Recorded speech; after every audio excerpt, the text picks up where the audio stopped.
And the subject matter that you've chosen is why are the lesbian, gay, and bisexual and transgender communities still being persecuted in 2016? And to give the keynote introduction, a global sporting legend, he won an Olympic gold medal for backstroke and is Canada's first openly gay gold medalist, an activist and an inspiration. Please welcome Mark Tewksbury.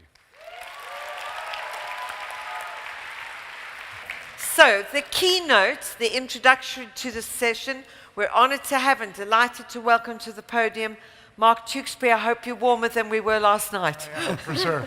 Hello, everybody. Hello, One Young World. We know you've had a terrific day. It's been a long day, and our panel likes to think we've saved the best for last. So thank you so much for being with us and for addressing this extremely important topic. I'd like to take you to a moment in time. It was December 18th, 2008. It was a beautiful day in New York City. I was invited by the government of France to attend the General Assembly of the United Nations, a declaration for the universal decriminalization of homosexuality, co-sponsored by France and the Netherlands, was read out into the General Assembly record by the ambassador of Argentina, and it was the first ever declaration concerning LGBT rights put to the United Nations General Assembly since its inauguration in 1945, 63 years earlier. My hope and pride soared as 66 member states supported the declaration, but unfortunately, the statement prompted an Arab League-backed statement opposing it, which 57 states supported. Shockingly, countries like the United States and Canada, where same-sex marriage was already legal, abstained from the vote. The declaration, which was intended to become a resolution, remains unsigned to this day. For me, it was a reminder of the brutal reality of the violence and inequality the LGBT community faces around the world. This year, we've seen the horrific nightclub shooting in Orlando, discrimination on grounds of gender identity and sexual orientation in Sri Lanka. Indonesian LGBT community is under serious threat, and restrictions on bathroom and locker room access for transgender youth in the United States schools. These are all but a few of the injustices happening in the world right now. Same-sex relationships are currently illegal in 76 countries and punishable by death in 7. How can this be the reality in 2016? Sadly, too often, LGBT rights are subjected to the wishes of the majority, and laws made by lawmakers playing for political gain with pressure from special interest groups and religious leaders can change. One government's acceptance can be canceled out by another's intolerance. And this intolerance, anti-LGBT comments and actions, can grow into a tsunami of threats, vitriol, and persecution of an entire community. People become marginalized and stigmatized because of who they love, how they look, or who they are. And when you have to hide these fundamental parts of yourself, something even worse happens. You become at war against yourself because it's so hard to find peace. This is something that I know far too well. I grew up in Calgary, Alberta. It's the conservative part of our country, a little bit like Canada's Texas. It's driven by oil, gas, farming, and cattle. And I grew up in the 1970s and 80s as a young child, and it was a relatively uneventful childhood. But as puberty hit, my life began to change. My friends were attracted to girls, and as they were being attracted to the women and girls in the group, I was starting to be attracted to them, to my male friends. And don't get me wrong, I love women. I just don't love women. I started to act really strangely jealous and all these intense emotions. And although I didn't want to expose my difference, of course, some of my friends noticed it. I went to school one day in grade 8, and I noticed as I approached my locker that the lock was undone, that somebody had broken in. And I had this terrible sinking feeling in my stomach. When I opened the locker, there was the word fag written all over binders and the walls of the locker. At that time, there was no Will and Grace, there was no Ellen, there was no public discourse about any of these things that we're talking about today. There wasn't even a language to refer to.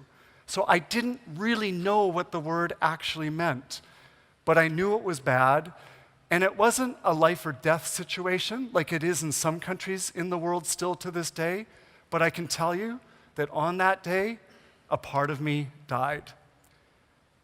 I chose to run. I didn't really know what else to do. Remember going with my parents the next day to meet the school principal, and I know he had the best intentions at that time. He didn't know what to do either, and he said, I think it would be best if you change schools. I didn't realize it would be best for him, not for me. Within 3 days at the new school on the farthest opposite side of the city I was living in, it's all it took for somebody to come up and say, hey, I heard about your old school. You're the fag from Bishop Carroll. That followed me through grade 8, 9, 10, 11, and 12. So I had this crazy double life for so many years. On one hand, I had school, which was terrible and horrific, and on the other hand, I had the world of swimming and sport, where I was excelling. And when I was young, I saw that because I was good at swimming, people tended to ignore the things that they were picking on me for at school. I saw early in my life that excellence is a great deterrent against discrimination. So I poured myself into sport, and I really thought I was doing such a great job, reaching my potential, being the best that I could be. But then a year before the Barcelona Olympics, my life changed once again. I was ranked second in the world going into the Olympic year. My time was 55.29 seconds from the 100-meter backstroke, and the best in the world in front of me was 55.23. So I was 6/100ths of a second behind the very best guy in the world. But all of a sudden, oh, thank you, yeah, thank you. But 11 months before the Olympics, my main competitor had a huge breakthrough and swam 53.93 seconds and dropped 1.3 seconds from his personal best. It was a shock. From the time I was 16 until I was 23, swimming 4 to 6 hours a day, I improved 1 or 2 tenths of a second each year. If you added up 7 years, it was 1.2 seconds, and now there was 11 months to make the same improvement.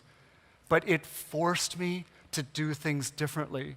It forced me to look around me and look for different opportunities. And every day at the pool, I used to follow the synchronized swimming team. And woohoo, synchronized swimming. So the synchronized swimming team, I love that sport, and they're underwater technical experts. And I realized that maybe some of that underwater expertise could come in and help me as a swimmer. So out of desperation, I asked the synchronized swimming coach if she would become my coach, and she agreed. And as we started to work together, we didn't just become coach and athlete, we actually became friends, and we became close. And after a while, you know when you're friends with somebody and you have a secret, and if you don't share that secret, later the friend's going to be very hurt because they're going to say, why didn't you feel like you could trust me to share that? And we got to that point in our relationship. So I knew I had to tell Debbie my secret. I'll never forget sitting down with her and saying the words out loud for the very first time. We were at a busy restaurant, the music was playing, and I said, I've got something to tell you. I said, Debbie, I'm gay. And it was like, gay, gay, gay, gay. And as she heard it, she kind of recoiled, and her eyes welled up with tears. And I thought, oh my God, no. I'm going to lose her. People don't share secrets like this because they're afraid that they're going to be rejected, that they're going to be beat up. that they're going to lose their livelihood. And all of those things were true for me. But Debbie composed herself and she said, "It must have been so hard for you. You have me 100% behind you." One person changed everything. She gave me the space. She gave me the space to be me, fully me, for the first time in my entire adult life. At the Olympics, I qualified for the final in the 100-meter backstroke.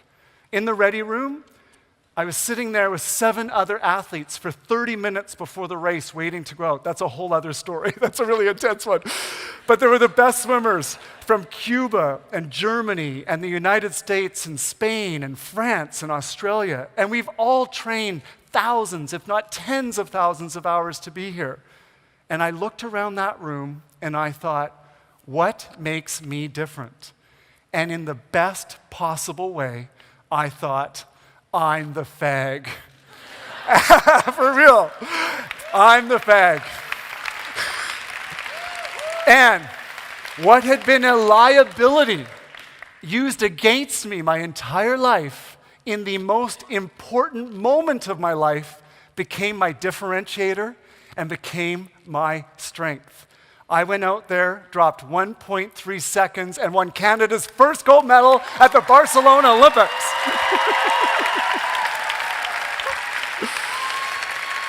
So, I really believe in what Sir Bob Geldof spoke about yesterday and again this morning, that we have to change, but maybe to change, we have to change the institutions and the way things are done.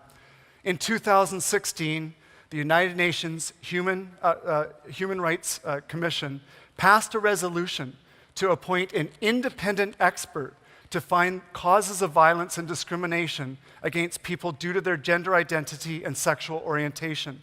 It's the closest expression the United Nations has ever come in saying gay rights are human rights. But I don't think that's enough. I think of the difference that one person can make, what Debbie did for me.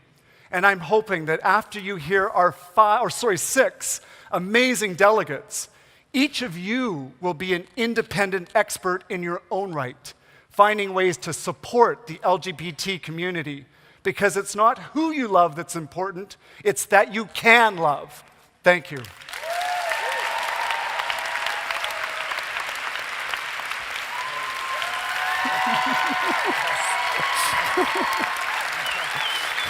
Thank you. Woo! Thank you. Thank you. Thank you. Thank you. Thank you, Tewks.